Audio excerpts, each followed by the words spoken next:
Hey guys, MetalDriver89 here, bringing you another WWE Elite review, and this time we're going to be taking a look at The Undertaker from the Wrestlemania 35 series. Taking a look at the sides of the box, you can see an image of The Undertaker on the left-hand side, and on the right, you see his name.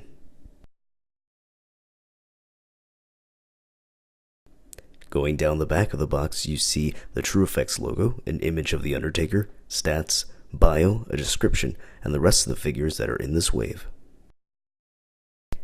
Career highlights include WWE Champion, World Heavyweight Champion, and a 21 straight WrestleMania win streak. The description of this Undertaker figure says, the Dead Man main evented WrestleMania 33 to show Roman Reigns and the world that WWE was still his yard. Stats include from Death Valley, weight of 309 pounds, height of 6 feet 10 inches, and a finisher of the Tombstone. Now that we have looked at the box, we can go ahead and open up the Undertaker and take a much closer look at this figure. Alright, now that we have the Undertaker out of packaging, we can take a closer look at the figure. Let's first take a look at his accessories. He does have a trench coat and his hat, so basically he has his entrance gear. He also has two interchangeable hands. Let's go ahead and take a look at those first. So here, they're open hands, and as you can see, they're gloveless hands. And if you notice that the Undertaker, on the actual figure, he has gloves. So you might be wondering, why is that? Well, as seen on the back of the box, this Undertaker is based on his WrestleMania 33 match, in which he faced off against Roman Reigns. And spoiler alert, he lost that match. So at the end of the match, when Roman Reigns, after he had left the ring, Undertaker basically took all of his gear, took off his gloves, and left it in the ring. So the gloves hands are here to recreate that scene at the end of that match.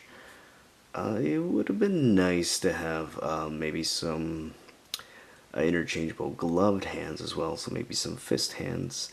It's not a big deal, but it just would have been nice to do that.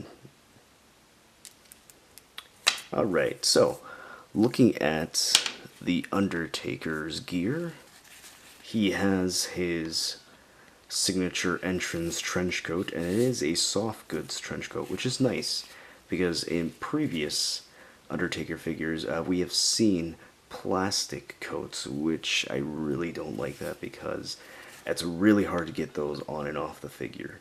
So it's nice that they gave us the soft goods jacket. He also has this hat, which we've seen before. It's an okay hat, and it serves its purpose, but I really don't like the plastic. It warps really easily. It's an easy fix, but it's there. At least we have the hat. So now let's go ahead and take a look at the figure, the head scan. It's really good. So this features the new TrueFX head scans that we see. It has to do with something with their digital printing, the way that the faces are painted. It looks really nice. I think this is definitely the best Undertaker head scan to date, which is really good looking. I really like how this looks. Let's go back to those interchangeable hands. Let's go ahead and swap those on just to see what that looks like on the Undertaker. So let's go ahead, take that off. Let's see. Trying to do this behind the camera can be a little tricky. Alright, so there we go. So we have the gloveless hand on the figure, so that's how it looks like. I'm not going to bother with both of them just because, yeah, that can be annoying to take on and off. So let's go ahead, pop that back off. Put the glove hand back on.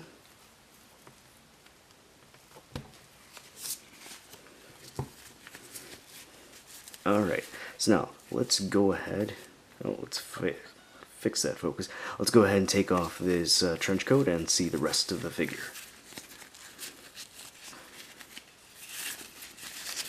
Alright, that was pretty simple.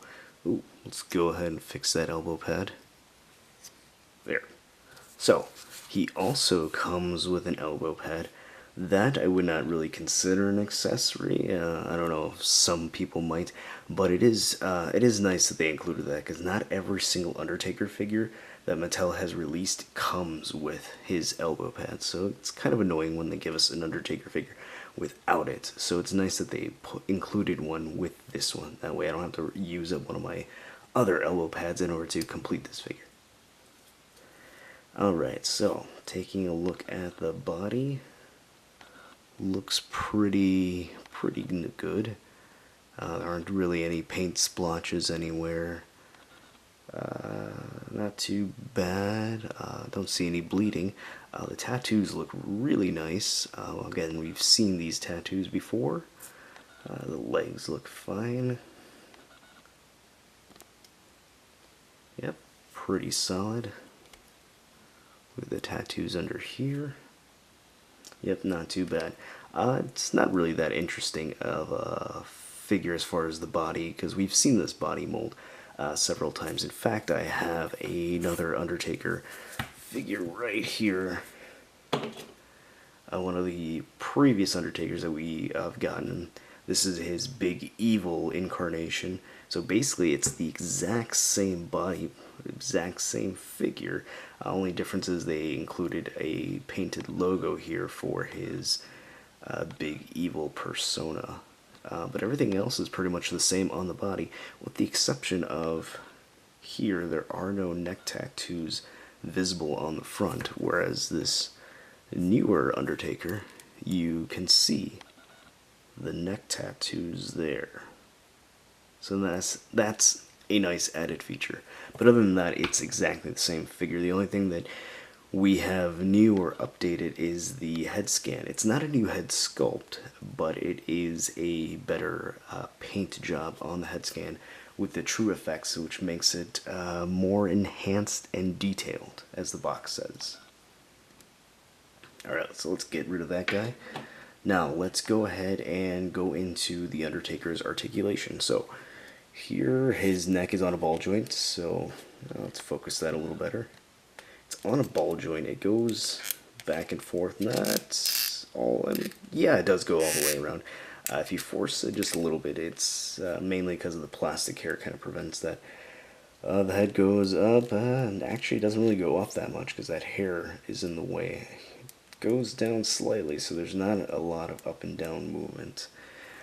His arms do go all the way around. They do go off to the side with a hinge, as you can see right there. He does have a bicep swivel, a single jointed elbow, which we see on all the WWE Elite figures, a swivel at the wrist along with a hinge to go up and down. For his torso articulation, we do have an ab crunch. It goes that far down, and it goes slightly back, so it's not too bad, but we don't need him to go that far back because he's not really a flexible wrestler that, at least that we see in the ring. Here his legs are on a ball joint to the hips, so they go out that far. They go up that high, and they only go back this far because of the way that the butt is shaped, so it doesn't go out that far back, but we don't really need it to do that. He does have a double jointed knee. His ankle doesn't really go that far up and down, mainly because of the pants. It gets in the way. And he does have a pretty decent ankle pivot, so that's pretty nice. Alright, so I did make a quick comparison with him and a Big Evil version of The Undertaker. It was basically the same body. I do want to make another comparison with this Undertaker figure. So about a year ago, I actually made my own version of this Undertaker before I even knew that Mattel was going to release this one. So what I did was I used one of the Wrestlemania Elite Series Undertakers. It was one with the short hair, but it was basically, it had the exact same body as this one, and along with the exact same trench coat and hat, but he had a different head sculpt. It was one with short hair. So what I did was I took an Undertaker that was from one of the basic series that had the same exact head sculpt and length of hair, and I swapped it and put it on this one. So this is how that one looks like. So it's the exact same head scan, so let's go ahead and bring that one over here. So as you can see, it is the exact same head scan. The only difference, really, actually no, sorry, there's two differences. The newer one has a brown hair, it's a lighter brown, and then the basic version that I have here has black hair. The other difference is the true effects detailing. So the previous one, or at least this one that I made or modded or swapped, whatever you want to call it, this one, his head scan doesn't look as detailed as the newer one. The newer one looks way better as far as detailing on the face. What I don't like though is that he has brown hair. I don't know why they went ahead and went with that option, because ever since The Undertaker lost his match to Brock Lesnar at WrestleMania 30, he started growing his hair back out because he had short hair at that time. It was like a mohawk. Once he started growing his hair back, he was dyeing it black. So by the time it got to this length, at WrestleMania 33 is when I believe he fought Roman Reigns, his hair was black. It was basically this color. So I don't know why they went with this lighter brown. So it's a little annoying. But I do like the head scan. It does look better. Alright, since we went over the accessories, the articulation, and even a couple comparisons, what is my verdict on this figure? It's alright. Honestly, the only reason why I got this figure was because of the trench coat. I really prefer soft goods jackets rather than plastic ones. So whenever Mattel does release a soft goods jacket, I usually like to get that figure regardless if I like the figure or not. I did show you this version of The Undertaker. Basically, I already made this, so there was no need for me to pick this new one up other than the jacket, which honestly I bought this one and I bought a second one. So yeah, I bought two of these Undertakers just for the jackets. You might be wondering, well, why do I need all those jackets? Well, because as I mentioned before, earlier in the video, we've seen plastic jackets released with our Undertaker figures in the past. So not all these Undertakers have these nice jackets. So what I wanted to do is use the soft goods jacket here so that I can put it on a classic Undertaker. So you can go ahead and do that really quick.